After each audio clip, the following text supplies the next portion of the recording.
Hi, this video is going to go through five of my Zoom top tips. So there's loads of tips that I could give you, but I've just whittled it down to five of my favourite and most important tips when using Zoom. If you use something else, then you may be able to apply these kind of things to Teams or Skype or whatever you use, but I hope that they're helpful. And if you have any Zoom top tips that are not the five that I'm going to go through right now, then please do add them in the bottom, because it would be fantastic to see lots of other different top tips that come up. All right, so number one, I'm thinking about well-being here. And one of the things that is really, really difficult for people when they're starting doing online sessions via Zoom is the fact that you see yourself all the time, and we're not used to seeing ourselves all the time. We might see ourselves in the mirror a few times a day, and then possibly when walking past windows, shop windows, we catch a glimpse of ourselves, but we're not used to being on camera all the time. So you start kind of looking at yourself and you know, and just, yeah, we're not used to it, so it's not very nice for ourselves. However, Zoom have got this really neat trick where you can hide your own camera. So the way that you do that is you go to the top there where you see those three little dots, click on that, and then click hide self-view.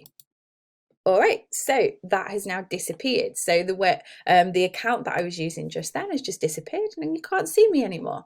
If you go up to the top there where you've got three little dots again, that's on someone else's image.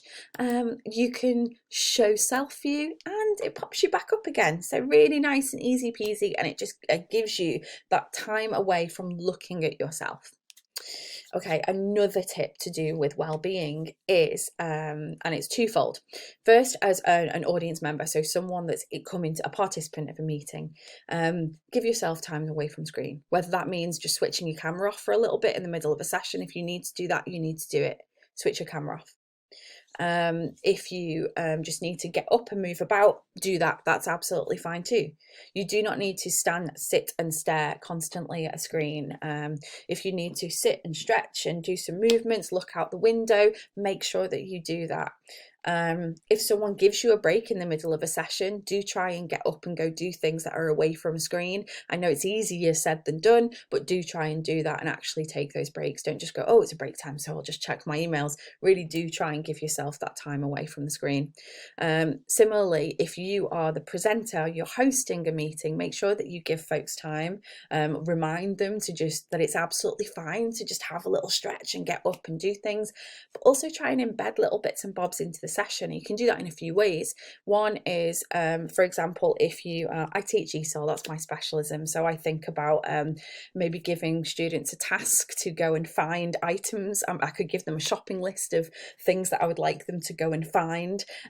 So go and find me a pen, a piece of paper, a telephone, and ask them to go around the house and bring them back, so that I can check their understanding of that vocabulary.